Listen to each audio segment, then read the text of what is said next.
Hello everyone, I'm Tanya from Professor Tanya Speaks. Yes, that's the name of the YouTube channel now. Let me know what you think about it. Anyway, as many of you already know, I'm a college instructor here in Vancouver, British Columbia, and today's video is going to be about writing the dreaded email. So if you want to write an email that your manager or your professor will fall in love with and really enjoy, then stick around, I'll show you how. But before we talk about how to structure the email, let's just quickly talk about the times when you should not email your professor or your manager or your supervisor, because there are such times. Like when? Okay, where do I begin? Okay, let me tell you where to begin. Do not email your professor to ask when an assignment is due. Let's start there. Because most times you can find that answer somewhere. There's a course outline, there's a schedule, there are announcements, there are discussion posts, there's a weekly link about what's coming up this week, there's a wrap-up video. There are so many. Oh, and there are your classmates. So please do not email your instructor to ask when an assignment is due. Another time when you should not email your professor is when you want an extension on an assignment the day the assignment is due, or the day before, or the day after. Do not. The answer more than likely will be no, and I explained that in 2 different videos, so I won't say it again. Do not. Another thing you don't want to tell your instructor or your professor is that you couldn't do their assignment because you had other assignments working on in other classes. What? You have assignments in other classes? Really? I thought you only had my class. But seriously, guys, we don't want to hear that. And lastly, let's talk about something a little delicate here. But I've had many of these email messages, and I know many of my colleagues have also. So, ladies, listen up. Guys, you can just skip this one. Ladies, do not email to say you're having monthly cramps, so you cannot do A, B, or C. Your manager doesn't want to hear. Your instructor does not want to hear, because no amount of disinfectant that Donald Trump recommended as the cure for the coronavirus can help to clean that visual from our eyes. So ladies, do not.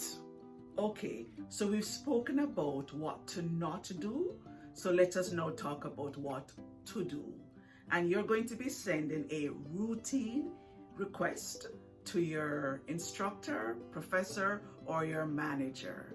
Now keep in mind that any written form of communication and oral communication has 3 parts: an introduction, a body, and a conclusion.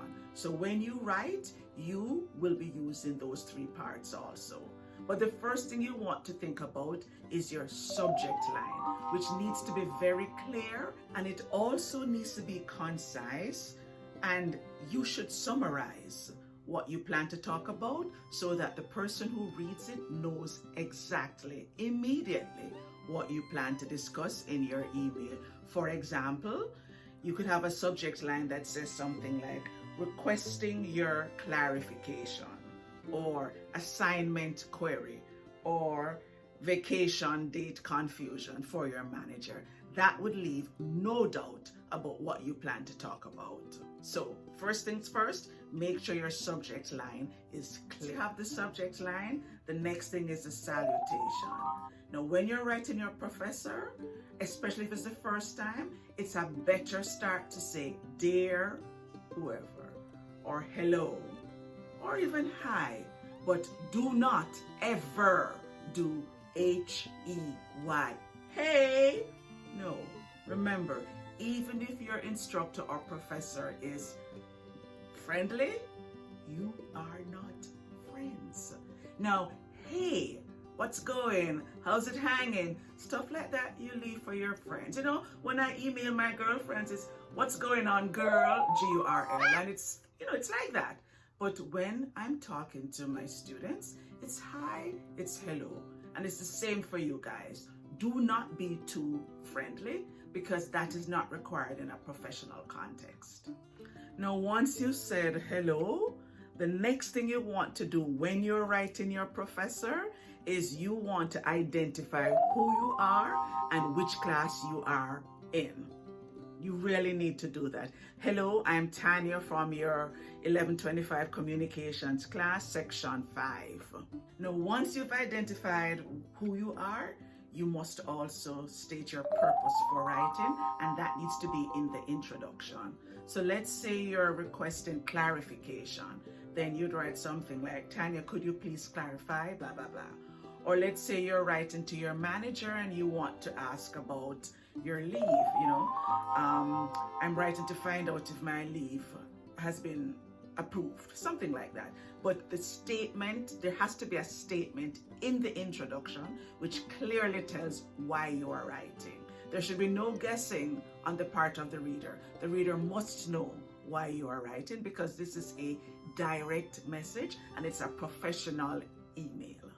So remember, your introduction has one thing, well, two things if you have to identify yourself, but it must have the purpose, nothing else. No rambling, nothing like, oh, I woke up Sunday morning and when I realized the time, I realized that I hadn't started my assignment yet and I thought I could start it, but when I looked out the window and I saw how great it was, Please guys, nobody wants to hear that. Only thing in the introduction must be your purpose and identify yourself if it's necessary. That's it. Now, once you've done your introduction and the purpose is clear, then you're ready to write your body, which will be explaining the purpose. So let's say you asked for clarification and all you said in the introduction was, could you clarify? The body is when you would explain what it is that you need clarified. And you want to make sure that your message is so clear in the body that the reader doesn't have to stop to say, I wonder what this really means. So I'm going to give you two examples, one of an unclear message and one of a clear message. Now, suppose I had gotten an email from a student and it said something like this. I don't understand your feedback. Not sure what I'm supposed to do. Did you want me to redo it? Now, guys, how would I know what feedback the person is talking about? And how would I know what my feedback was in response to, considering I have 4 classes and each class has at least 3 discussions each week? How would I know what is being referred to? But suppose a person had written something differently, and suppose it said something like this.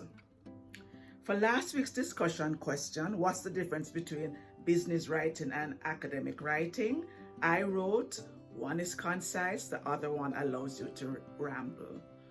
And in response to that, you wrote, when is it okay to ramble?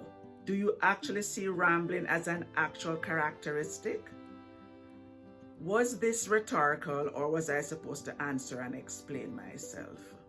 Now, the second message is so clear, I could immediately respond. But if I only got the first message, I wouldn't even know where to start. So try to keep that in mind so that there's not unnecessary back and forth communicating. Let someone else read it before you press send. Once you're finished with the body, you're ready to head for the closing, which is where you wrap up and you say what you need done and you're specific about what you want done. But you never put ASAP for your manager or for your professor. For your friend, sure. For us, no. And always say thanks at the end because it's the polite thing to do. Then you end with best regards or best or whatever you feel comfortable with. And then you put your name and that's it. I'll have an example of an email in the link below. So you can click on that and see what a professional email looks like. And I'll also have a list of the textbooks, some of the textbooks we use in our department that you can also use to help you with your business writing. So until I see you in the next video, practice writing those professional email messages so that you can impress your professor and your boss. And I'll see you in the next video. Bye for now.